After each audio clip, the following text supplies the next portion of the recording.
السلام عليكم ورحمة الله وبركاته. النهاردة هنعمل بقى تفريزات رمضان. هنبتدي نعمل الطماطم، هنعملها مع بعض. هغسلها واحطها على النار واوريكم هنعملها ازاي.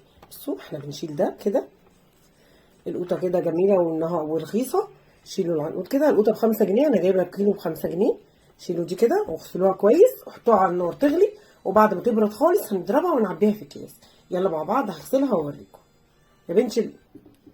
بصوا اي حاجه وحشه كده في الطماطم هنشيلها. نجيب حاجه جنبنا كيس كده ولا حاجه اهو، الناحيتين.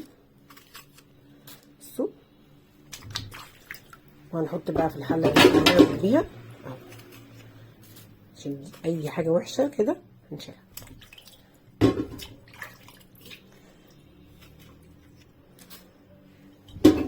قوطه جميله ورخيصه حلوه. وبصوا ممكن لو مش حمرا قوي حطوا حته بنجر معاها، هتبقى حمرا زي الدم.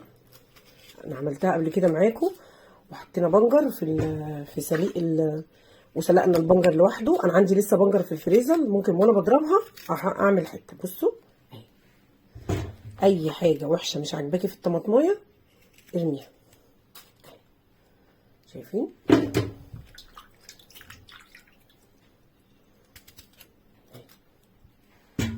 هنعمل كل الكميه بقى ونحطها على النار تتغلي. بصوا يا جماعه، انا غسلتها اهي وحطيتها في الحله على النار. هغطيها. انا بحط نص كوبايه ميه، ممكن ما احطش خالص. هي القوطه بتبك ميه، بتنزل ميتها يعني، وبتستوي فيها بس. وانا لما تبرد خالص هضربها في الخلاط وهعبيها في اكياس على قد ما احنا نشتغل. دول حوالي 10 كيلو طماطم هنعملهم وافرزهم، وهوريكم وانا بعبيهم برضو، وهوريكم ترصوا الكيس ازاي عشان ما تاخدش مكان في الفريزر. يلا واشوفكم لما القوطه تستوي ان شاء الله. خلاص الطماطم اتغلت وخليتها اما تبرد خالص. بردت. هنمسك بقى كده، بصوا نمسكها كده ونقشرها واحده واحده اهي. بس القشره بقى بتاعتها اي حاجه طبعا وحشه كده اهي، شايفين القشره بقت تطلع بايه بكل سهوله اول ما تبرد. هنعمل كله كده وهنحطها في الخلاط. نحطها في شفشق الخلاط اهو. هقشر بقى كل الطماطم كده اهي.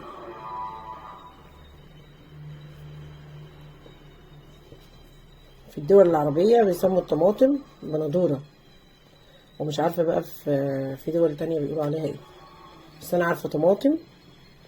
والمصريين بقى ايه يعني كده بالعامية بيقولوا قوطة، والدول العربية بندورة اهي. نقشرها بقى كلها كده، نضربها. شايفين القشرة بتطلع ازاي لما تسيبوها تبرد؟ يعني يغلوها شوية تستوي وتسيبوها تبرد كده، هتلاقوا القشرة بصوا طلعت بكل سهولة. والقشرة ايه الخفيفة، يعني ما بتستخدم من الطماطم ولا اي حاجة. القشرة طبعا اللزقة اللي مش هترضى تطلع سيبيها عادي، هي مش هتبقى، هي خفيفة جدا طبعا مش اهي. بس هنعمل كل بقى الكمية ونضربها واوريكم وانا بعبيها ونخزنها ازاي. ضربنا القوطة، الطماطم البندورة، اي حاجة اللي انتوا بتسموها عندكم في الخلاط، وهنعبيها دلوقتي مع بعض.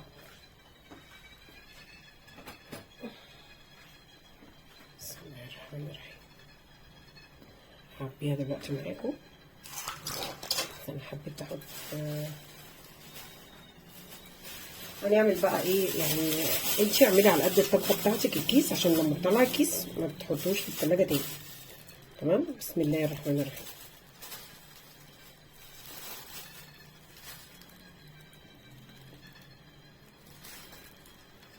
الطماطم حمرا مش محتاجه ان انا احط عليها بنجر ولا حاجه، انا ما حطيتش عليها بنجر، بس انا عندي بنجر يعني لو عايزه احطه كنت حطيت. والبنجر برضو ليه فوائد جامده، يعني لو حطيت حته مش هيجرح. بصوا انا اهو هعمل على قد اللي انا محتاجه كيس قد دوت كل مره. تمام. هعمل برضو وياكم قبل رمضان تسبيكه المحشي وتسبيكه مكرونه، عشان لما نعمل صواني مكرونه يبقى عندنا الصلصه جاهزه. بصوا اهو، انا ببطط الكيس كده، بحلكوا شويه اهو. بصوا ببططه كده وارصه فوق بعضه فوق بعضه فوق بعضه فوق بعضه في التلاجة. ما تكببيهوش كده، كبيبي كده بياخد مكان كده. رصيه فوق بعضه. هترصي بقى بالعشر اكياس فوق بعض ولا حاجه. تمام. انا برضو هوريكم التلاجة عندي متنظمه ازاي.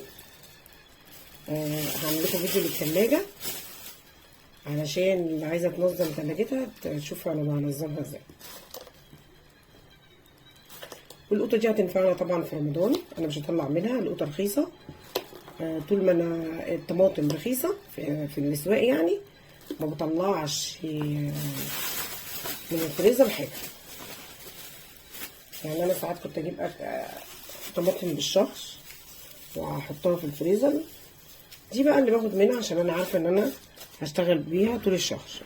بصوا الكيس اهو، هنحط فوقه الكيس كده. طبعا على رف التلاجة او في الدرج بتاع التلاجة هيثبتوا اهو. شايفين؟ مش هتاخد مكان اي مكان منه. هخلص كل الكميه واوريها لكم. خلصنا الكميه، بس انا سايبه طماطم عشان هطبخ بيها النهارده. ودي كانت الحلقه بتاعتنا النهارده، عباره عن تخزين طماطم اهو. 1 2 3 4 5 6 7، وفي بتاع كيسين يبقى 9. عملنا 9 وجبات من غير ما نتعب. هنحطهم في التلاجة، نجيب الطماطم من كيس نحطه بس على الاكل وخلاص. عملنا بقى مكرونه، هنعمل بصلايه المكرونه والتومه.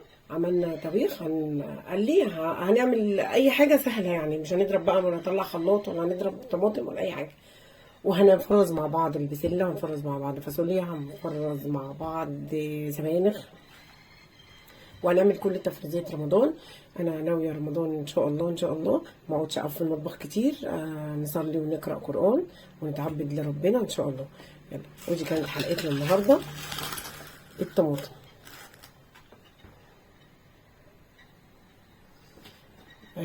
واشوفكم في فيديو جديد ان شاء الله مع بعض كتير. وتحطوا لي لايك بعد اذنكم، واللي ما اشتركش في القناه يشترك عشان يوصل له كل جديد، ويعمل شير لاصحابه.